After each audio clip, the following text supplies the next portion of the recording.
Nesse vídeo eu vou tratar com vocês a respeito do Ibovespa, a respeito de recomendações do JP Morgan, assim como um novo aporte que o JP Morgan fez no C6 e o que podemos esperar do C6, e tratar aqui a respeito da visão do BTG em relação à Vale e o que podemos esperar da empresa. Então vem comigo. Salve, salve investidores! Como é que vocês estão? Sempre lembrando que antes de continuar, você clica no botão aqui embaixo de inscrever-se para ajudar esse canal. E na presente data, o Ibovespa cai 0,18% nesse momento, mas já vem se aproximando novamente dos 120 mil pontos. Até o topo de 122 mil pontos, tivemos uma correção aqui com uma queda próxima de 6% e agora está havendo uma recuperação. O fluxo estrangeiro ainda segue negativo, mas a saída de capital reduziu. Por isso que a Bolsa de Valores começou a ter quedas inferiores, você pode perceber aqui nesse movimento, de tal modo que isso sinaliza uma eventual estabilização no momento a respeito do capital estrangeiro na B3. O indicador preço-lucro do Ibovespa ainda segue abaixo de 7 vezes. Precisamos lembrar a vocês que a média desse indicador é justamente aqui nesse ponto, que se iniciou em março de 2016, a quase 11 vezes lucro, ou seja, estamos num patamar distante ainda, significando que a Bolsa ainda segue barata, mesmo próxima de 120 mil pontos. Só há duas maneiras desse indicador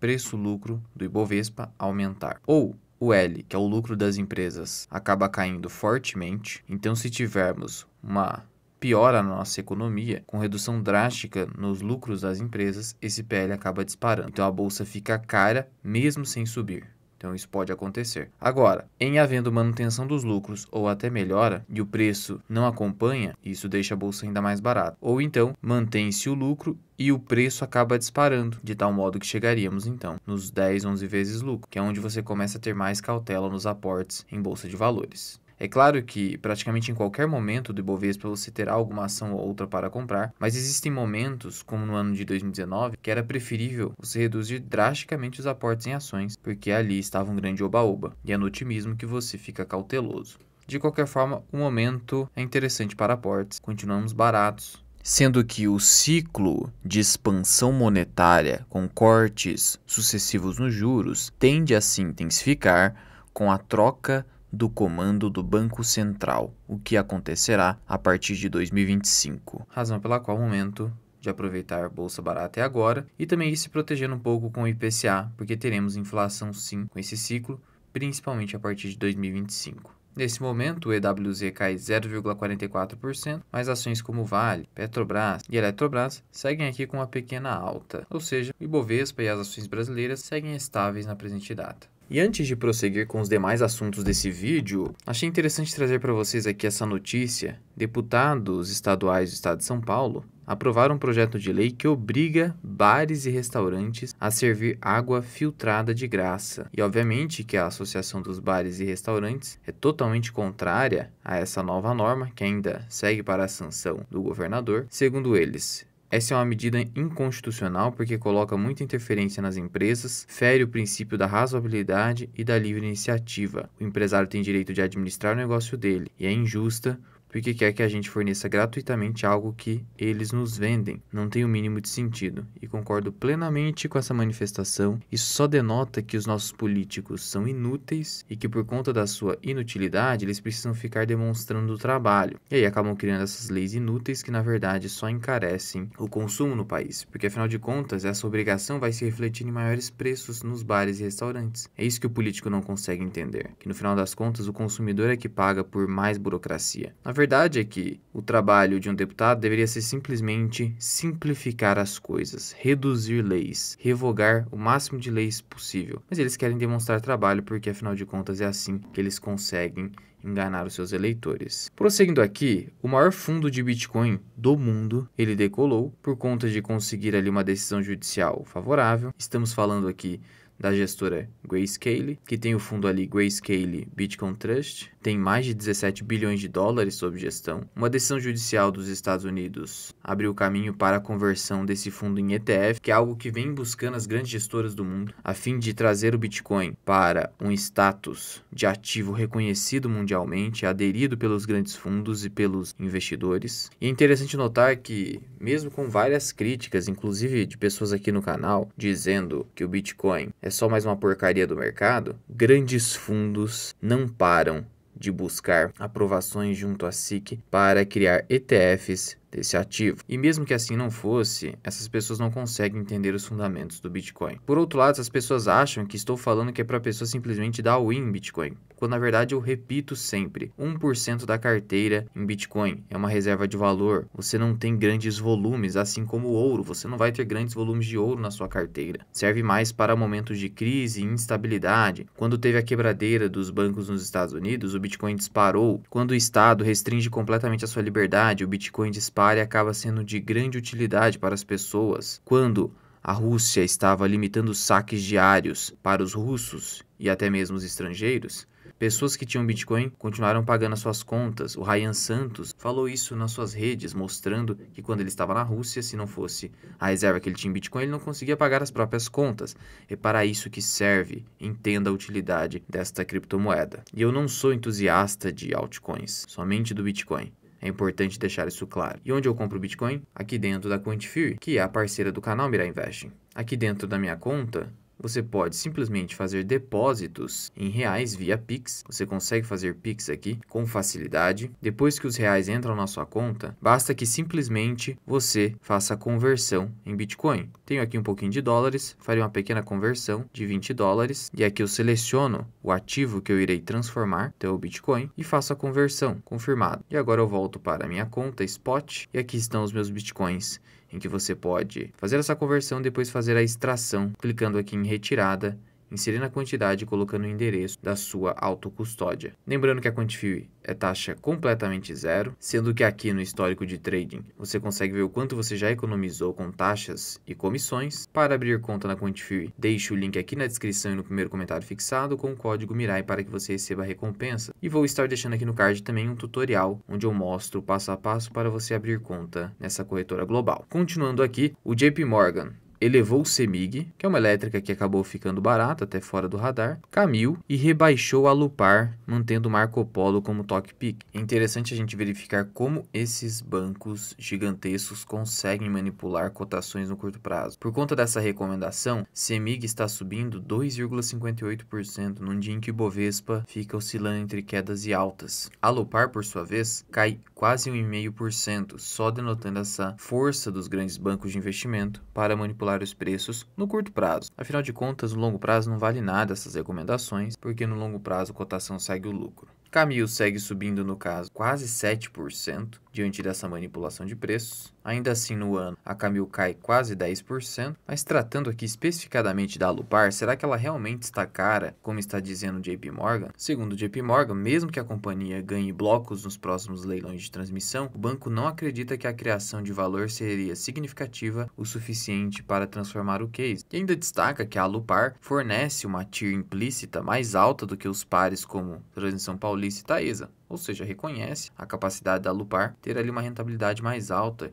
que Transição Paulista e Taesa atualmente. Contudo, como os dividendos da Lupar estão atrás dessas outras duas, esse seria um fator chave para investir em ações de transmissão. Por outro lado, as recomendações hoje do JP Morgan ficam com Copel e Auren Energia. Na minha visão, Copel já ficou um tanto quanto cara nesse momento, seria complicado comprar a esses preços. Mas e a Lupar? A Lupar hoje negocia um PL aqui acima de 10 vezes lucro. De fato, não está tão barata mais. Próxima das máximas históricas. Olhando-se aqui embaixo para o gráfico de cotações e lucros, há aqui um distanciamento em que cotação está aqui em cima e lucro está aqui embaixo. Olhando-se aqui para a evolução da receita da companhia, nesses últimos anos, a receita ficou bastante volátil, assim como o lucro líquido. Por isso, de fato, a empresa hoje não está mais tão barata. Inclusive, houve uma redução aqui do seu ROI e a dívida acabou crescendo, ficando com uma dívida muito próxima dos patamares de Taesa. Por isso, de fato, a empresa não está barata.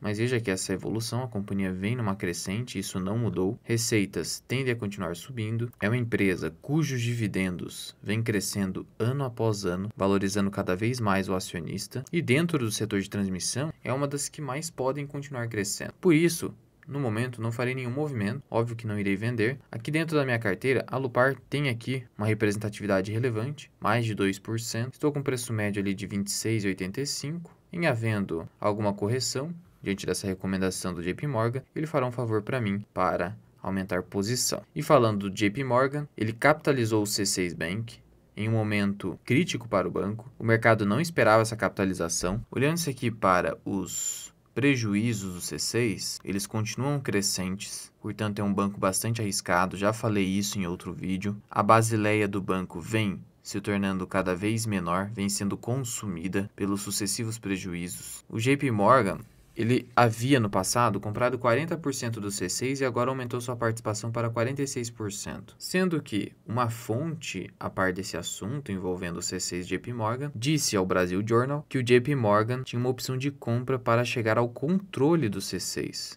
Mas o JP Morgan acabou não querendo exercer essa opção para assumir o controle, significando que o JP Morgan está com bastante dúvida a respeito do futuro do C6. O prejuízo do C6 chegou a mais de 2 bilhões de reais no ano passado, 3 vezes maior do que 2021. No último trimestre de 2023, o banco subiu seu prejuízo de 228 milhões para 350, a basileia caiu de 17,3% para 14,9% e depois para 11,9%, ficando muito próximo do mínimo exigido pelo Banco Central, sendo que a estrutura do banco não é enxuta, apesar de ser um banco digital. Despesa com pessoal soma 230 milhões no primeiro trimestre, despesa administrativa 500 milhões, ou seja, o banco não é eficiente. E isso acaba gerando uma dúvida no mercado, porque afinal de contas, enquanto você vê Banco Inter e Nubank indo muito bem, lucrando muito bem, o C6 acaba não indo por esse mesmo caminho. Mas veja, é um banco que vem crescendo muito, saltou de 8 milhões de clientes para 25 milhões, e o portfólio de crédito saiu de 9,5 bi para 40 bi, mas ainda o prejuízo é muito grande. Prejuízos que superaram o do Nubank.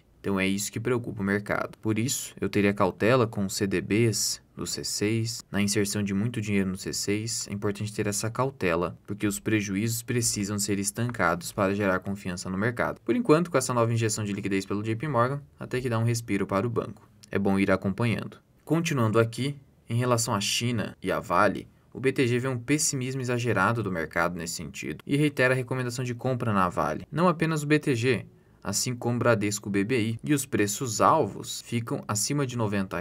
E esse pessimismo não vem à toa, que afinal de contas estamos vendo ali uma crise forte no mercado imobiliário chinês, trazendo um receio quanto ao preço dos metais, principalmente o minério de ferro. Mas muito embora o setor de construção civil esteja com problemas, outros setores da economia chinesa seguem robustos e consumindo esses metais. E precisamos lembrar também que o preço do minério de ferro está se mantendo acima de $110 a tonelada. Isso reforça que Vale terá bons resultados se comparados com os resultados do primeiro semestre de 2023. O segundo semestre tende a ser melhor. Em conversas que os analistas do BTG tiveram com executivos da Vale, a mensagem que eles passaram foi de que as condições econômicas na China continuam normais e que todo o book de encomendas está completo para os próximos trimestres, sendo que os estoques de aço não estão se formando, então não está havendo ali aumento de estoques. Por isso, para mim, faz sentido aportes em Vale nesse momento. Mantenho meu preço teto a R$ 70 atualmente. Outro dado interessante é que, segundo a Bloomberg, os investimentos em ferrovias subiram 25% nos primeiros 7 meses do ano, as fábricas de máquina tiveram alta de 15% e as montadoras avançaram 12%. Tudo isso reforça uma demanda por minério de ferro, porque hoje o grande problema é, de fato,